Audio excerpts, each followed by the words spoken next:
Hey, it's Michael in TMI lab. I've got the U20. I did a quick video on it talking about the key bed issue I was having. That has been corrected.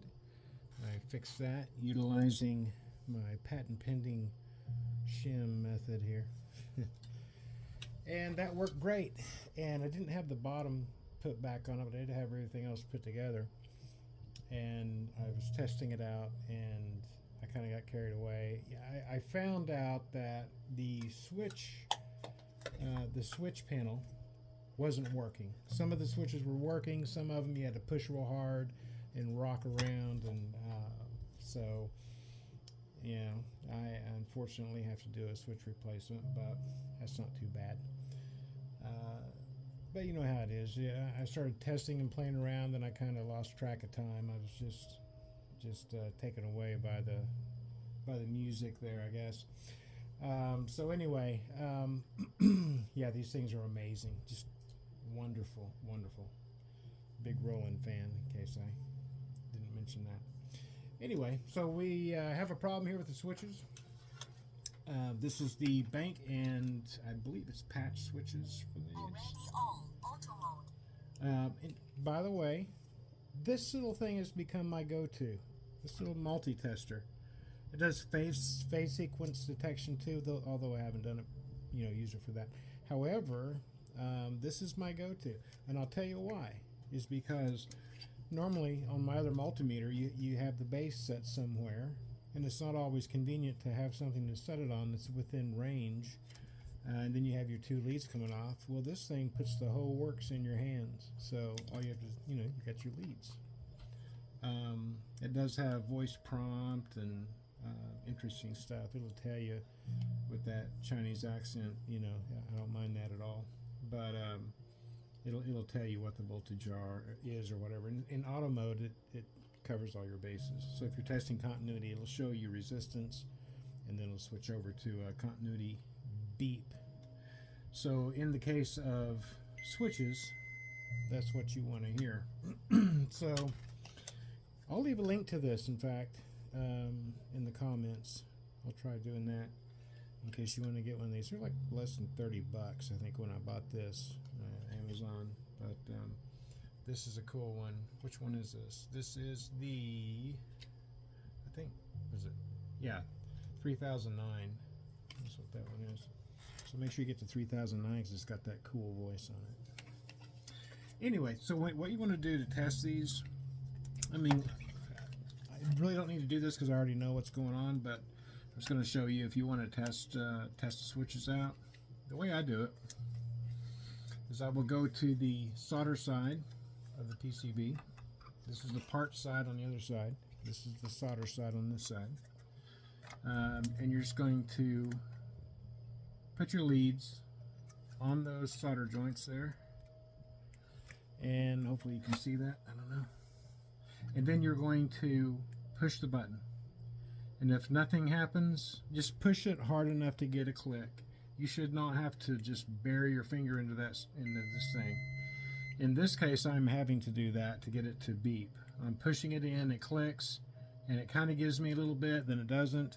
Well, I'm rocking it back and forth, and yeah, I'm getting it intermittently. Well, intermittently is not good enough. So I am going to go ahead, even though a couple of these are okay, I'm going to go ahead and just refresh. I'm going to do them all, replace them all. So these switches are 6x6 by 5H single pole momentary 2-pin. That's what they are. I should probably leave a link for these too, so you don't have to get the wrong one. This is a very, very, very close, if not exact, replacement for it. You can see the 2 pins. See if I can get that. You got the 2 pins on there. That is what you want for the U20. This is the same switch, basically, dimensionally, and it's the 4-pin. 4-pin you don't want to use on the U20, but this is in queue for me to work on. This is a 220. So the Roland U20 these switches are 6x6x5 ish, 4-pin. So there are 4 pins. You'll need those for 220.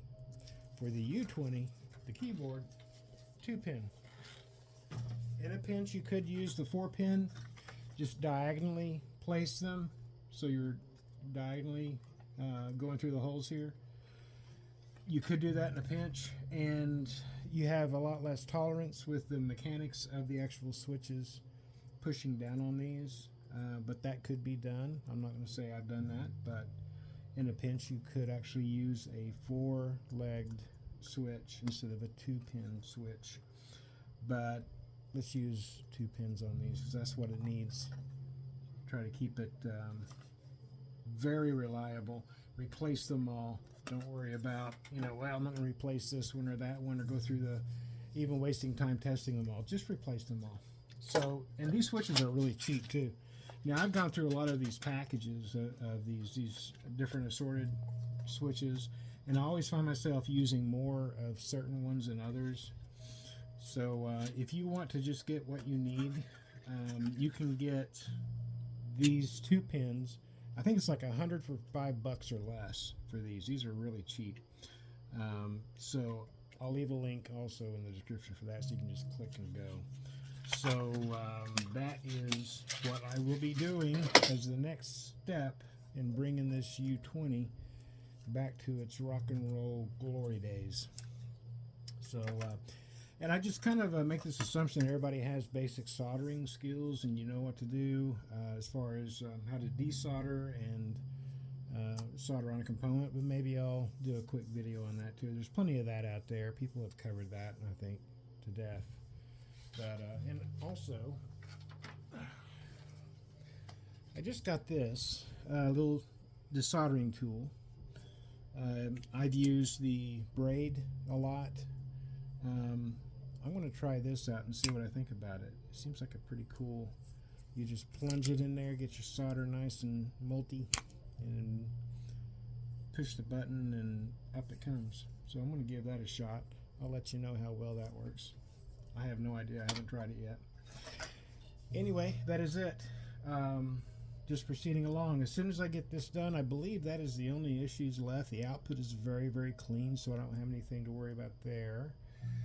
If you're going to be working on these, make sure if you're working on the PCBs that have actual chips on it. So look at the part side, see if you have any ICs on there. Some of those ICs are very, very, very susceptible to electrostatic discharge, so wear yourself one of those cool wristbands and clip it to a ground, and then you should be good.